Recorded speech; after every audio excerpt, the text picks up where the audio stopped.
Blair Tindall, a life composed in words and music. Blair Tindall, born on February 2, 1960 in Chapel Hill, North Carolina, was a woman of rare creative versatility, best known for her provocative memoir, Mozart in the Jungle, Sex, Drugs, and Classical Music. Tindall moved fluidly between the roles of classical musician, journalist, and author.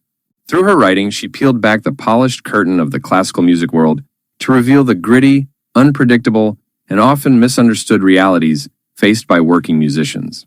Her life was a dynamic symphony of passion, discipline, and rebellion, infused with both artistic brilliance and personal turbulence. This is the story of a woman who dared to write truthfully, even when the truth made people uncomfortable. Early years and musical foundation. Blair Alston Mercer Tindall was raised in an intellectually vibrant household. Her father, George Brown Tindall, was a distinguished historian at the University of North Carolina at Chapel Hill. Her mother, Blossom Tindall, was a supportive presence who encouraged her daughter's early interest in music. Originally a pianist, Blair switched to the oboe in middle school, an instrument that would shape the first chapter of her life. After attending the North Carolina School of the Arts, Tindall went on to earn both bachelor's and master's degrees in music performance from the prestigious Manhattan School of Music. Her training was rigorous, and by her early 20s, she was performing professionally in New York City she would call home for more than 2 decades. But even during these years immersed in concert halls and rehearsal rooms, Tindall's inquisitive mind was restless. The musical world she once idolized now appeared to her as a paradox. While the art form soared with emotional grandeur, the musicians behind it often struggled financially and emotionally. The idealism of a career in classical music began to wear thin, and Blair, always curious and observant, career as a professional musician. During her 23 years as an oboist in New York City, Tindall performed with some of the most renowned orchestras in the world, including the New York Philharmonic, the Orchestra of St. Luke's, and the Orpheus Chamber Orchestra. She also played on dozens of movie soundtracks, commercials, and Broadway shows. Her versatility extended into jazz, where she received a Grammy nomination and even performed with rock icons, such as Charlie Watts of the Rolling Stones. Yet beneath this glittering resume was a stark reality. Freelance musicians like Tindall often lived gig to gig, relying on a patchwork of performances and teaching jobs to make ends meet. The strain of maintaining appearances in a culture obsessed with perfection and prestige weighed heavily on her.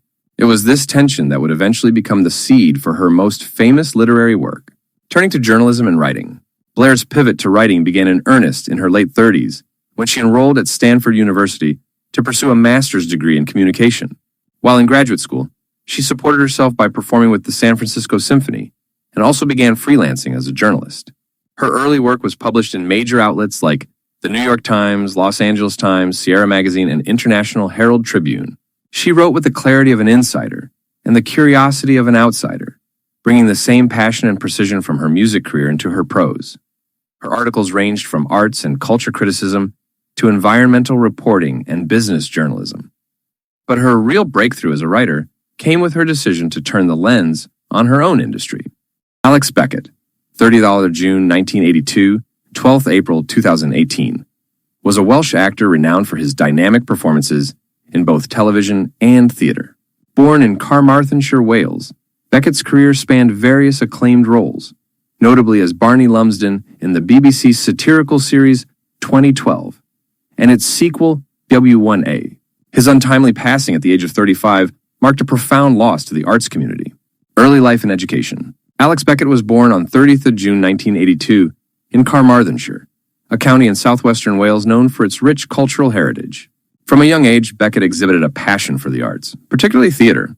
He pursued this interest academically, enrolling at the Royal Academy of Dramatic Arts, RADA, in London. Graduating in 2003, Beckett honed his craft, preparing for a career that would leave a lasting impact on the stage and screen. Theatrical career. Beckett's stage career was marked by a range of diverse and compelling performances. Much Ado About Nothing, West End. In this production, Beckett portrayed Borachio, a role that showcased his ability to bring depth to complex characters. Edward II at the National Theatre. Beckett's performance as Lancaster in this historical drama demonstrated his versatility and commitment to classical theater.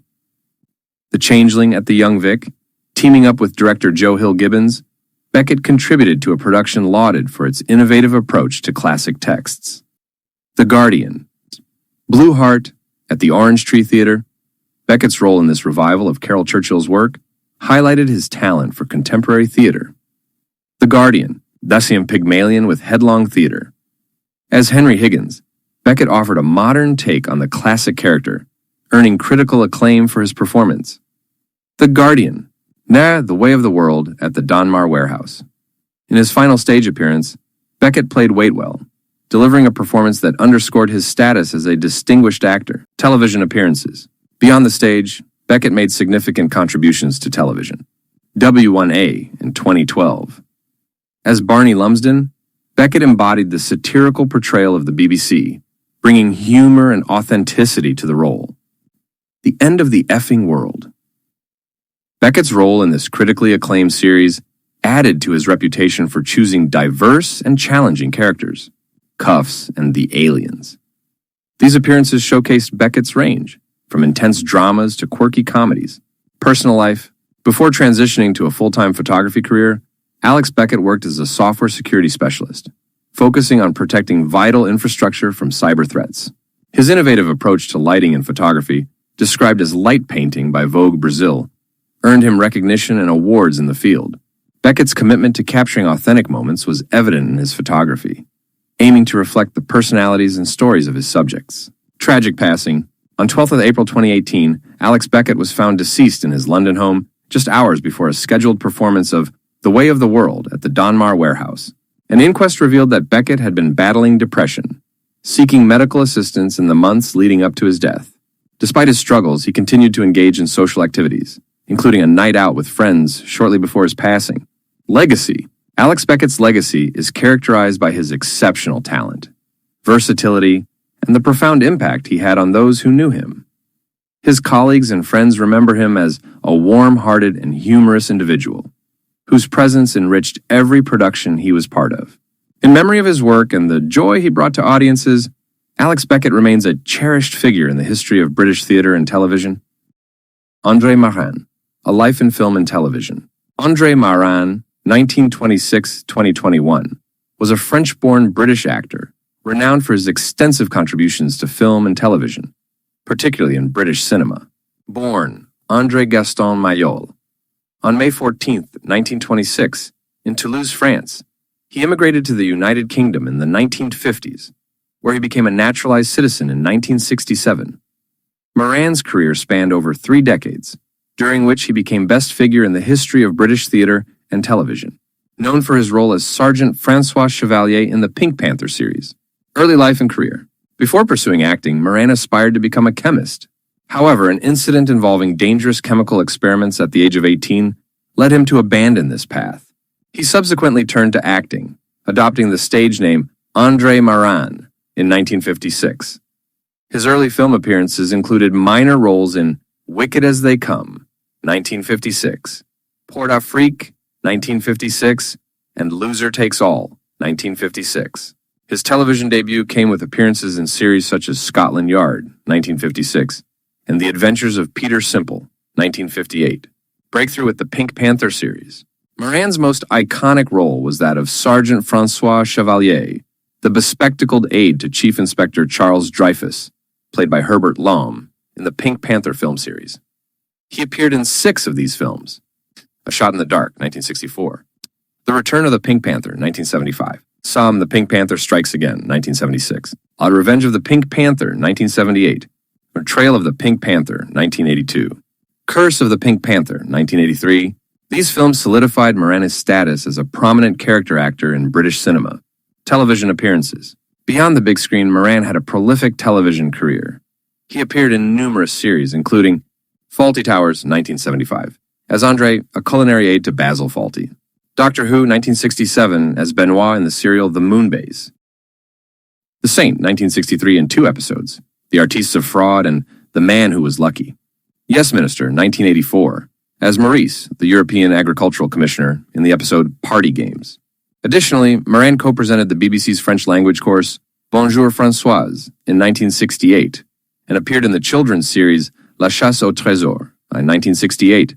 Later career and retirement. Marin's film roles continued throughout the 1970s and 1980s, with appearances in A Darling Lily, 1970, The Battle of Britain, 1969, The Razor's Edge, 1984, He also lent his voice to the character M. Book in the BBC radio adaptation of Murder on the Orient Express, 1993, which was his final acting role before retiring in 1991. Personal life and legacy. Moran married Moira Mitchell in 1955.